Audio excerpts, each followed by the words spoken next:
ఎలా సడన్ గా ఫాలోవర్స్ ఎలా వచ్చారు? అంటే ఆ డ్రమ్ ఎగిరినాను కదా మేడం, ఆ రీల్ అప్లోడ్ చేసేసిన ఇన్స్టాలో, దాని నుంచి కొంచెం ఫేమస్ ఫేమస్ అయింది మేడం. ఓకే, అక్కడి నుంచి ఇంకా అక్కడి నుంచి 3 years అయింది మేడం. 3 సంవత్సరాలు అవుతుందా మీరు చెక్కబదనం స్టార్ట్ చేసి? చెక్కబల్ స్టార్ట్ చేసి 2021లో మేడం. ఓకే. ఈ డ్రమ్ము ఎగిరినప్పటి నుంచి 2020 లాస్ట్లో 22 లాస్ట్లో నుంచి కొంచెం అభిమానించినారు. ఓకే. ఈ మధ్య నంది అవార్డు తీసుకున్నప్పటి నుంచి ఇంకా అభిమానిస్తున్నారు. నంది అవార్డు ఎందుకు వచ్చింది మీకు? సింగర్గా మేడం. ఓహో, పాటలు పాడుతూ వచ్చిందా? మీరేమో డాన్సర్ చిత్ర, కానీ మీకు నంది అవార్డు పాటలు పాడుతూ వచ్చింది. ఇది దేవుడి పాటలు పాడినందుకు? దేవుని పాటలు పాడినందుకు మేడం. ఓకే.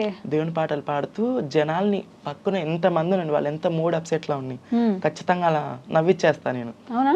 మేడం, నాకు నవ్వేదే కావాలా. ఎందుకంటే నేను చిన్నప్పటి నుంచి ఏడుస్తూ ఏడుస్తూ ఏడుస్తూ బతికినా కదా మేడం. నాలాగా అట్లా ఎవరు ఉండకూడదు, అందరు నవ్వుకుంటే ఉండాలా.